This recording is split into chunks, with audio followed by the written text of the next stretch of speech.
following video will be Tracy Milanese, our respiratory therapist at Albany Memorial, presenting the setup of the Parapak Plus 310 ventilator settings. All right, we're going to start by attaching our oxygen hose to the wall and verifying that the indicator went from red to white. It did. All right. Next, we're going to connect our ventilator circuit to the machine,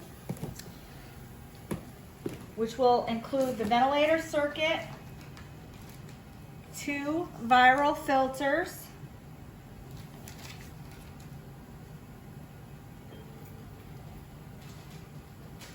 a 50 cc hose, and a 22-22 connector. Please note that the Parapak is not to be used on an unattended patient. To protect the machine, we are going to attach,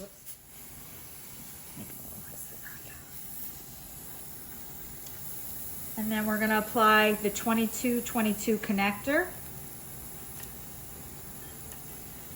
To that, we will attach the viral filter, and then we will attach the ventilator circuit. The pressure manometer will go on the bottom. It's a lure lock type application. Make sure your connections are tight.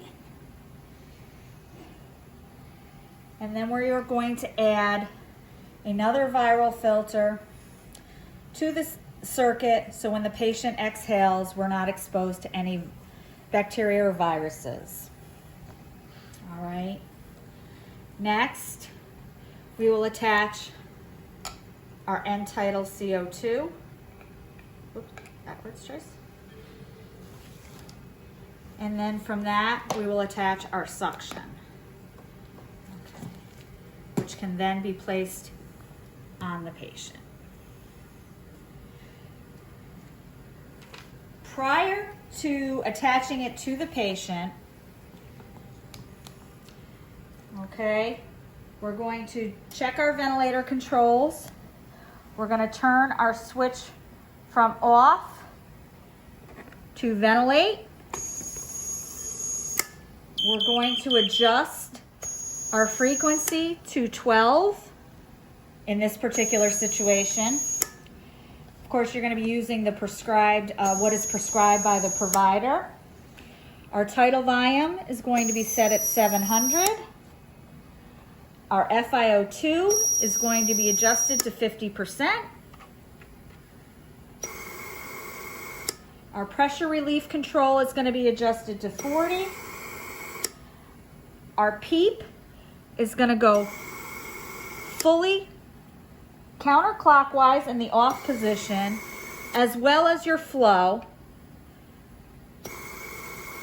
All right. You're now going to pressure check the machine by occluding the system. Please check to make sure that your high relief pressure doesn't go above 40. Looks like we need just a little bit of an adjust here. Maybe a little bit down. Perfect. Now your unit is ready to attach to the patient.